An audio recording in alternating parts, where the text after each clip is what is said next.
आशा करता हूँ कि आपकी तैयारी बहुत ही शानदार चल रही होगी। अब समय है टेस्ट लगाने का। Success classes application play store से डाउनलोड करिए और आपको जिस विषय का मॉक लेना है आप वहां से इसे ज्वाइन कर सकते हैं। इसके उपरांत आपको व्हाट्सएप और टेलीग्राम ग्रुप में ज्वाइन कर दिया जाएगा, जहां पर बेसिक कंटेंट हमने डाल रखा है जो आपके लिए बहुत ही महत्वपूर्ण है। Join Telegram channel success classes व अमित धाकड़ आपको टेलीग्राम पे सर्च करना है और download success classes app from the play store. नमस्ते, आशा करता हूँ कि आपकी तैयारी बहुत बढ़िया चल रही होगी। समय नज़दीक आते जा रहा है और चीज़ें थोड़ी सी बदलती जा रही हैं। आपके तैयारी के तरीके बदल रहे होंगे, आप टाइम टेबल बना रहे होंगे, बार बार बना रहे होंगे, मिट जा रहे होंगे।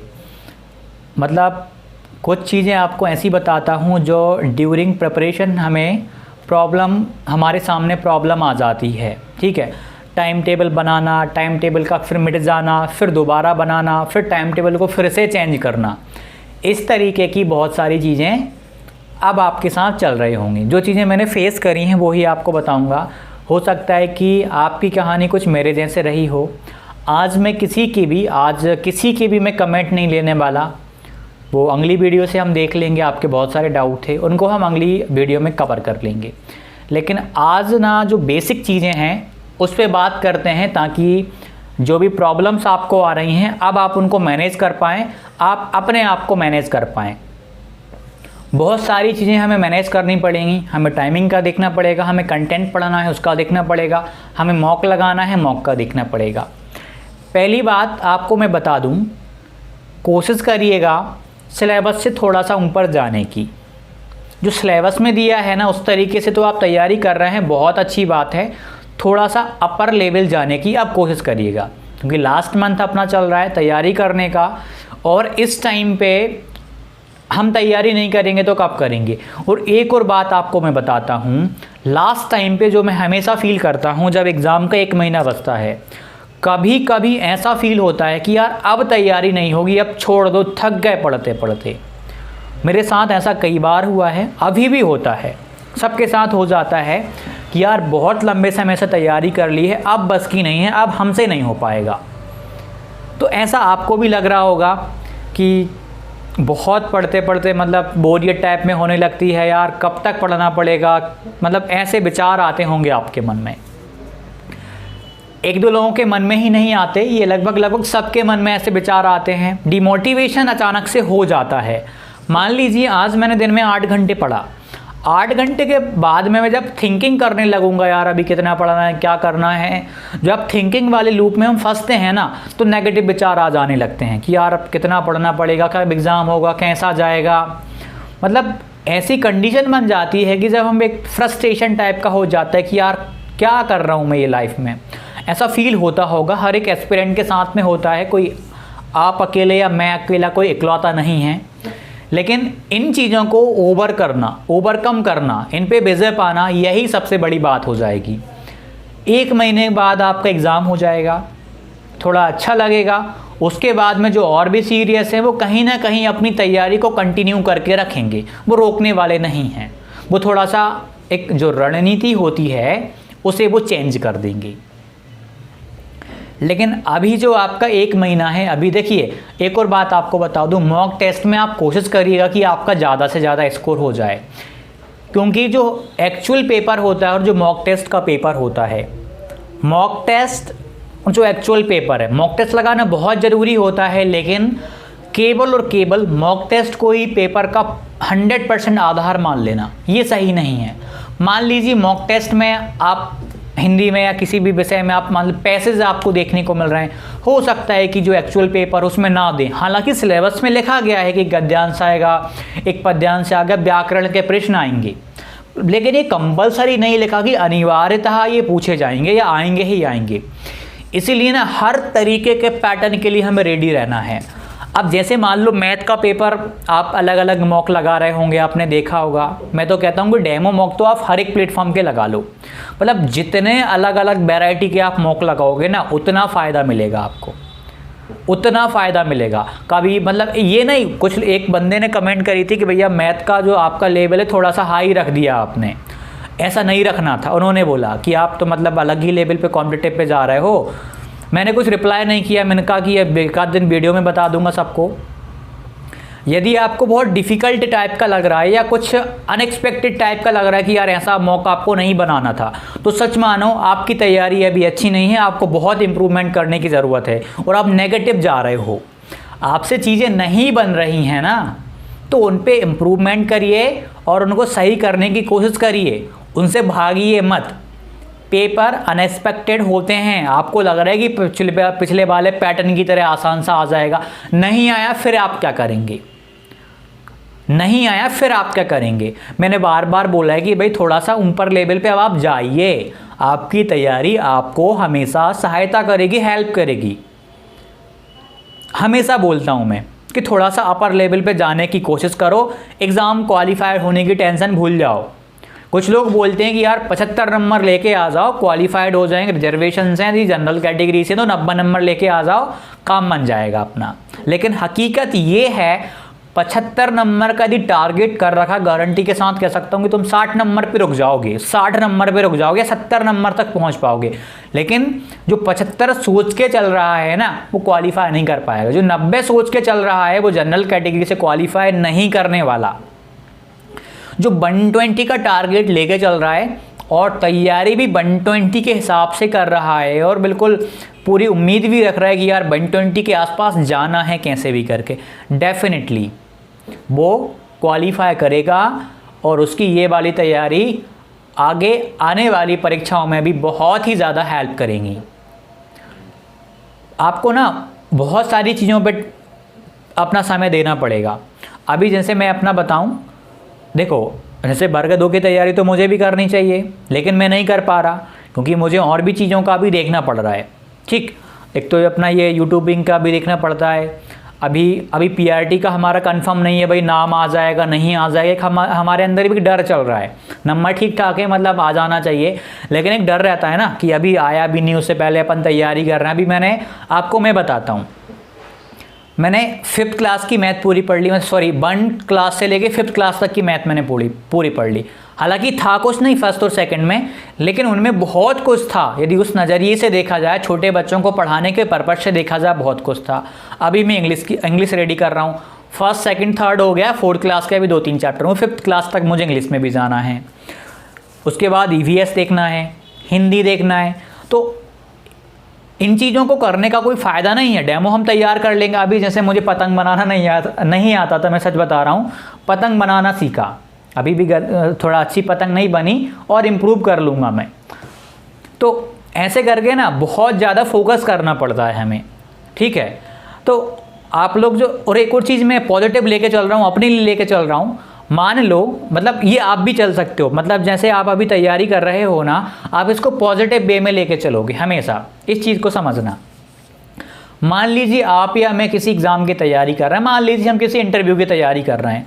ये जो 1 महीने की जो मेरी, देखो ये ना ये जो अब मैं आपको बात बताने वाला हूँ, ये सभी को हेल्प करेगी, डायरेक्टली इनडायरेक्टली तो सबको हेल्प करने वाली है। शायद मेरे अनुभव से आपको सीख लो। नेगेटिविटी आपको होती है ना, वही मुझे हो जाती कई बार। तो अभी मैं सोच रहा था कि यार इंटरव्यू की तैयारी तो कर रहे हैं, नहीं निकला फिर, या नाम नहीं आया फिर, उम्मीद है आ जाएगा, नहीं आया फिर क्या करोगे। तो फिर मैं ये सोच रहा था कि अभी जो मैं तैयारी कर रहा हूँ, मैं ये मान के चलूँ कि यदि मेरा नाम इंटरव्यू में आ गया तो वहाँ हेल्प करेगा, नहीं तो MP में हम भाई प्राइमरी टीचर बनेंगे, तो वहाँ पर हमने जो अभी स्किल्स पे काम किया है, अपने आप में इम्प्रूवमेंट किया है, वो उन बच्चों को पढ़ाने में हेल्प कर देगा। तो जो 1 महीने अभी हम वहाँ पर दे रहे हैं, वो सच बता रहा हूँ बहुत इम्पॉर्टेंट है। और यही 1 महीना यदि ग्रेड 2 की आप लगन के साथ तैयारी कर रहे हैं तो आपके लिए बहुत ज़्यादा मायने रखता है। कुछ लोगों ने कुछ नहीं पढ़ा होगा, तो वो ये सोचते रहते हैं कि भैया हमने तो कुछ पढ़ा नहीं है, क्या हमें तैयारी स्टार्ट करनी चाहिए या नहीं करनी चाहिए, कि हम क्वालिफाइड कर पाएंगे नहीं कर पाएंगे। तो आप कर जाओगे क्वालिफाइड, यदि 1 महीने को भी आपने यूटिलाइज़ किया ना तो कर जाओगे। चीज़ों के नेगेटिव जो नेगेटिव पहलू है उस पर कम ध्यान दे करके पॉजिटिव पहलू पे ज़्यादा ध्यान दीजिए आप लोग।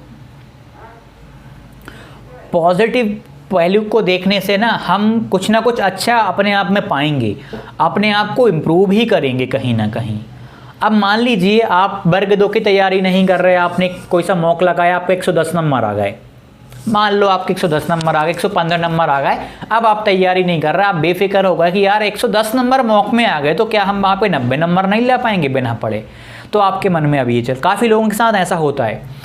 तो देखो चीज़ों में अंतर रहता है, जो वास्तविक परीक्षा होती है और जो हम मॉक लगाते हैं, सच में बहुत अंतर होता है। मॉक टेस्ट तैयारी का एक अहम पहलू है, बहुत इम्पॉर्टेंट है, लेकिन जो वास्तविक परीक्षा होती वो सबसे ज़्यादा इम्पॉर्टेंट है भाई, वो उसके बिना तो फिर काम ही नहीं बनेगा ना। इसीलिए मॉक टेस्ट जितने लगा सकते हो आप लगा लो, लास्ट 1 मंथ बचा हुआ है, ठीक है। जहाँ से लगाना है, जिस भी प्लेटफॉर्म के मिल रहे हैं, किसी प्लेटफॉर्म पे कम मिल रहे हैं, किसी पे ज़्यादा मिल रहे हैं, जहाँ से लगा सकते हो लगाओ। डेमो मॉक सबके लगा लो, सभी के लगा लो, कोई दिक्कत, बहुत सारे प्लेटफॉर्म में सबके डेमो लगा लो। एक डेमो तो मिल रहा है ना, तो एक मॉक अपना रेडी हो रहा है वहाँ से। मान लीजिए यदि कोई प्रॉब्लम्स चल रही हैं तो आप लगा सकते हो, 10 प्लेटफॉर्म पे आप जाओगे, 10 डेमो आपको मिल जाएंगे। यदि किसी एक जगह पे विश्वास कर रहे हैं, 2-3 जगह से आप करना है, फिर भी मेरे हिसाब से तो कम से कम आप 2 प्लेटफॉर्म का ज्वाइन करके रखना, जिनका भी 2 का आपको रखना हो, या 3 का तो ज़्यादा हो जाएगा एलिजिबिलिटी टेस्ट में, कम से कम 2 का आप लगाओ। फुल लेंथ टेस्ट का मैं कहूँ तो कम से कम आप 15 से 20 तक जाना। जो FLTs होते हैं 150 क्वेश्चंस वाले, वो कम से कम 15-20 तक आप जाओगे तो आपको हेल्प मिलेगी पक्का। मॉक टेस्ट का लेवल जो भी हो, डिफ़िकल्ट है अच्छी बात है, आसान है तब भी कोई दिक्कत वाली बात नहीं है, आप वहाँ से भी करो।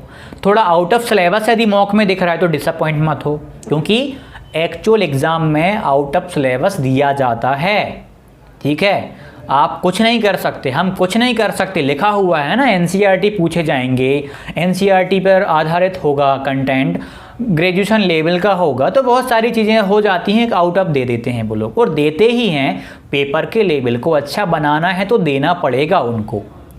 तो इन चीज़ों को लेके नहीं चलना। थोड़ा लेवल आ रहा है, किसी मॉक में ज़्यादा आएंगे, किसी में कम आएंगे, लेकिन मॉक टेस्ट आप लगाओ, प्रैक्टिस करो, रिवीजन करो, जो पिछला वाला कंटेंट है उसको आप पढ़ो, नेगेटिव मत हो। और जो भी विद्यार्थी इस वाली परीक्षा को गंभीरता के साथ में ले रहे हैं कि अच्छे अंकों से हमें क्वालिफाई करना है, ये हमारी तैयारी आगे चल के हमें कहीं ना कहीं बहुत ज़्यादा हेल्प करने वाली है। डेफिनेटली आप लोग बहुत ही अच्छा काम कर रहे हैं और आप सिलेक्शन तो लेंगे ही लेंगे, ये एग्ज़ाम भी क्वालिफाइड करेंगे, और आने वाली जो भी आपकी चयन परीक्षा रहेगी आप उसमें भी बहुत अच्छा परफॉर्म करेंगे, क्योंकि आपने इस एग्ज़ाम को ही बहुत अच्छे से तैयारी बहुत ही अच्छे से तैयारी करी है, बहुत अच्छे से सोच समझ के आपने तैयारी करी है, तो बहुत सारी चीज़ें आपने अपनी मजबूत कर ली हैं। तो बिंदास तैयारी करो, मस्त बिंदास होकर तैयारी करो। अब हमारे हाथ में केवल एक चीज़ बची है, मेहनत करना, और बाकी कोई चीज़ हमारे हाथ में नहीं है। हम केवल मेहनत कर सकते हैं, जो भी होगा वो अच्छा होगा, देखा जाएगा। लेकिन अभी हम उन चीज़ों पर ध्यान ना दें कि मैं क्वालिफाई कर पाऊँगा, कर पाऊँगी या नहीं कर पाऊँगी, तो आप इन चीज़ों पर कम ध्यान दे करके आप अभी पढ़ने पे ध्यान दो। वो चीज़ हम सोचेंगे 1 महीने बाद, फिर तो टाइम हम अपने पास फ्री रहेगा ना, फिर सोचेंगे, ठीक है। तो अभी जैसे कि मैं KB का सोच रहा था पहले कि स्टेट लें कि KB ले, मान लो हो गया, वो बाद की बात है। पहले एग्ज़ाम क्वालिफाई करो, सारी प्रक्रियाएं कर लो, 1-8 महीने का टाइम मिलता है तब सोचेंगे। तो अभी एग्ज़ाम क्वालिफाई कर लो, उसके बाद फिर जो आगे की परीक्षाएं होंगी उसके बारे में सोचना, क्योंकि अभी आप सोचोगे तो आपका मन भटकेगा, अरे रहने दो, नहीं करते ये वो, हर कुछ चलेगा। इसलिए अभी आप इन चीज़ों पे ध्यान मत दीजिएगा। डेफिनेटली आपका एग्ज़ाम क्वालिफाई होने जा रहा है, कोई नहीं रोकने वाला। यदि आप मुझसे बहुत पहले से जुड़े हुए हैं तो डेफिनेटली आप कुछ ना कुछ सीखे होंगे, कुछ ना कुछ तो। और जितनी भी चीज़ें मैं बताता हूँ आपको, लिख कर नहीं लाया कुछ भी कि क्या बताना है क्या नहीं बताना। जो भी अपने एक्सपीरियंस होते हैं, किस टॉपिक पे बोलना है, क्या बताना है, अभी क्या सिचुएशन आपके साथ होगी, कैसा डिमोटिवेशन फील हो रहा होगा, मैंने फील किया है, इसलिए मुझे पता है, इसलिए मैं आपको बता रहा हूँ। कई लोग मेरी बातों को नेगेटिव ले लेते हैं, कई लोग पॉजिटिव लेते हैं। काफ़ी लोग कमेंट करते हैं कि भैया आपकी वीडियो का हमें बेसब्री से इंतज़ार रहता है कि आप कब डालें, आप रोज़ वीडियो डालें, आप दिन में 2 वीडियो डाल दें, हमें कोई दिक्कत नहीं है। हम यदि 8 घंटे पढ़ रहे हैं तो 10-15 मिनट आपकी वीडियो देख लेंगे तो क्या हो जाएगा उससे। ठीक है, तो मिलते हैं अगली वीडियो में। धन्यवाद। पढ़ते रहिए, अच्छे से तैयारी करते रहिए। नमस्ते। आशा करता हूँ कि आपकी वर्ग 2 की तैयारी बहुत ही शानदार चल रही होगी। काफ़ी सारी चीज़ें आपने कवर कर ली होंगी। अब समय है मॉक टेस्ट लगाने का। सक्सेस क्लासेस एप्लीकेशन डाउनलोड कीजिए और वहाँ पर आपको सभी विषयों के मॉक टेस्ट अपलोडेड हैं, तो आप लोग वहाँ पर जा कर के मॉक ज्वाइन कर सकते हैं। मॉक ज्वाइन करने के बाद जैसे ही आप मॉक में ज्वाइन हो जाते हैं, आपको व्हाट्सएप और टेलीग्राम पर हम ऐड कर देते हैं। ठीक है, तो प्ले स्टोर पे जाइए, सक्सेस क्लासेस सर्च करिए या डिस्क्रिप्शन में जाइए, वहाँ पर भी आपको लिंक मिल जाएगी। और टेलीग्राम को ज़रूर ज्वाइन करिएगा। नाम है टेलीग्राम का सक्सेस क्लासेस बाय अमित धाकड़। मिलते हैं अगली वीडियो में, तब तक के लिए धन्यवाद। आशा करता हूँ कि आपकी तैयारी ऐसी ही अच्छी चलती रहे।